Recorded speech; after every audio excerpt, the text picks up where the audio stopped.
মধ্যপ্রাচ্য সংকটের চতুর্থ সপ্তাহে ইসরায়েলের উত্তর ও দক্ষিণাঞ্চল জুড়ে ধ্বংসস্তূপ আর বুলেটের ক্ষত ক্রমেই বড় আতঙ্কের কারণ হয়ে উঠেছে। শুক্রবার সকালে নাহারিয়া শহরের বাসিন্দারা যখন ঘুম থেকে ওঠেন তখন তাদের সামনে কেবলই হিজবুল্লাহর রকেট হামলার ধ্বংসাবশেষ।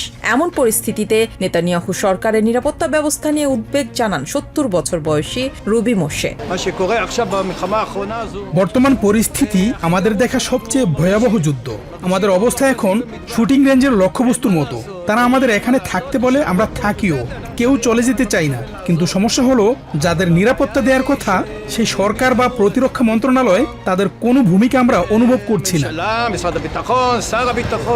দক্ষিণের মেরু শহর আর্দের চিত্রটা একই। ইরানের ক্ষেপণাস্ত্র আকাশ প্রতিরক্ষা ব্যবস্থা ভেদ করে আঘাত হানে একটি আবাসিক ব্লকে। বাড়ির সামনে কান্নায় ভেঙে পড়েন ৭২ বছর বয়সী ইলিনা স্টার।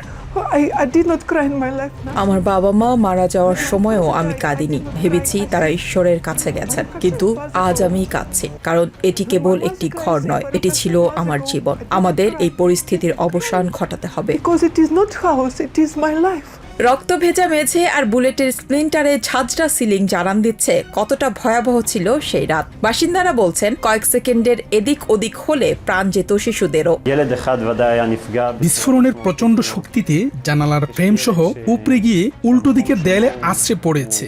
আমি ভাবতে পারছি না, যদি আমার সন্তান সেই জানালার পাশে থাকতো তবে কি হতো।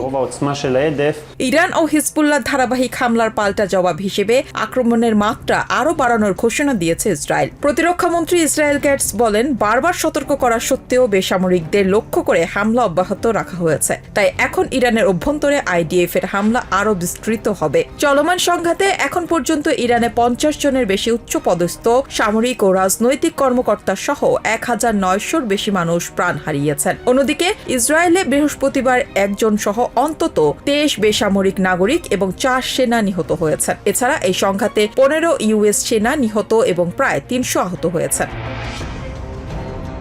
Sabrina Supa, TVN 24 news desk. New York থেকে সম্প্রচারিত TVN 24 টেলিভিশন বিশ্বজুড়ে বাঙালির কণ্ঠস্বর।